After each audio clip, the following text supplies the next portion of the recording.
መጠጥና ጭፈራ ቤት ወይንም ዝሙት ቤት የማያረክሰውን ምድር የሙስሊም ጀሰድ ያረክሰዋል ብለው ነው የሚያስቡት። ተግባባን። ማህበረሰቡን እንደ ማህበረሰብ ካየ ነው አሁን ላይ በክለውታል። የበከሉት እነማን ናቸው? የፖለቲካ ነጋዴዎችና ጽንፈኛ የሆኑ የሃይማኖት አባቶች። ግለሰቦች አይ ቲንክ 6 ቀበሌ ወይንም እንደዛ መሰለኝ ባለሳሳት አክሱም ላይ ያለው በእነዚህ 6 ቀበሌ ውስጥ ሁሉም ባለሀብቶች ወይንም ሰው ካለው ቤት ላይ 2 በ2 ወይም 3 በ3 የሆነች ክላስ መስጂድ አድርጎ ነው የሚጠቀመው። ጁምዓ ቀን እንዳየው ፀሐይ እየገረፈው ዝናብም ካለ ዝናብ እየዘነበበት ነው ጁምዓውን የሚሰግደው። በሳምንት አንዴ ነው እንደነገርኩ ማይክ የሚጠቀም። የማህበረሰብ 13 መስጂድ አለው አክሱም ላይ ተብሎ ይወራል። መስጂድ እየተባለ ያለው አሁን ያለንበትን እቺና 3 በ3 ወይ 2 በ2 የምትሆን ክላስ አታክል 10 ሰው እንኳን መያዝ የማይችል መስጂድ ነው። ሰው ከራሱ ንብረት ላይ ቆርጦ የሰጠውን መስጂድ አለው ተብሎ የሚወራው ያ ነው። አክሱም ላይ አንድ የጤና እክል የነበረበት ቄስ ነበረ መምህር። ከዛ ምን ይላችኋል? ሞቷል። ይሄ ቄስ በህይወት የለም። ከዛ እናንተ ሰዎች ለሙስሊሞች እኮ አንድ መስጂድ አንድ ቦታ ላይ አንድ መስጂድ እንዲሰሩ ብትፈቅዱላቸው ኖሮ በየቦታው ሰው የራሱን ቤት መስጂድ እያደረገ አክሱም ላይ መስጂድ ባልበዛ ነበረ። ከዛ አንድ ቦታ አንድ መስጂድ ከሰጠናቸው አንድ ቦታ ላይ ነው የሚሰበሰቡት፣ ለመጨረስም ይመቸናል ብሎ የተናገረው ንግግር አለ። ተግባባን አይደል?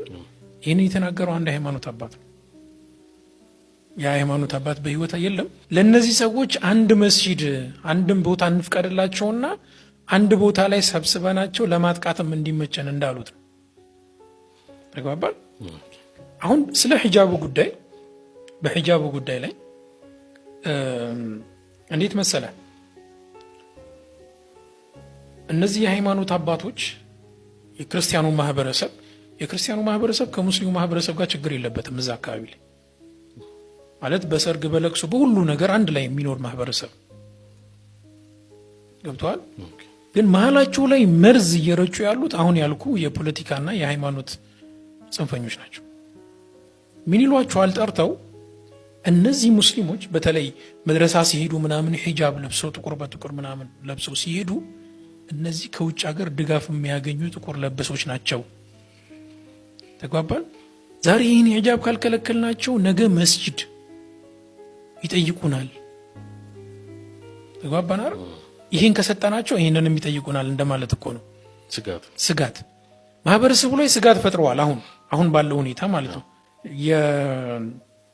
የጽዮን ማርያም ቤተክርስቲያን አስተዳደር ባልሳሳት ስሙ ብርዒድ መሰለኝ፣ ከተሳሳትኩኝ እንግዲህ ብቻ እሱ ነው የቤተ ክርስቲያኑ አስተዳደር ነው። ምንድነው ያለው? ባለፈው እሁድ የአክሱም ከንቲባ አቶ ትክዑ የተባለው ማህበረሰቡን ሰብስቦ ነበረ፣ ሙስሊሙንም ክርስቲያኑንም ሰብስቦ የጠቅላይ ፍርድ ቤቱ እንደምታውቀው ለሙስሊም እህቶቻችን ሂጃብ መልበስ መብታቸው ነው፣ ህገ መንግስታዊ መብታቸው ነው፣ ሰብአዊ መብታቸው ነው፣ መማር አለባቸው ብሎ ውሳኔ ሰጥቷል። ከዚህ ጋር ተያይዞ እንግዲህ ሙስሊሞች የፍርድ ቤቱን ትዕዛዝ ወስደው ለከንቲባው እንዲሁም ደግሞ ለትምህርት ቢሮ ጽሕፈት ቤትም ሰጥተዋል። ከዚህም በፊት አመቱን ሙሉ ትዕዛዝ አልመጣልንም ብለው ነው ተማሪዎችን ሲያሹ የነበሩት። እንዲሁም ደግሞ የ12 ዓመት የለፉበትን የኢንትራንስ ፈተና እንዳይፈተኑ ያደረጉት።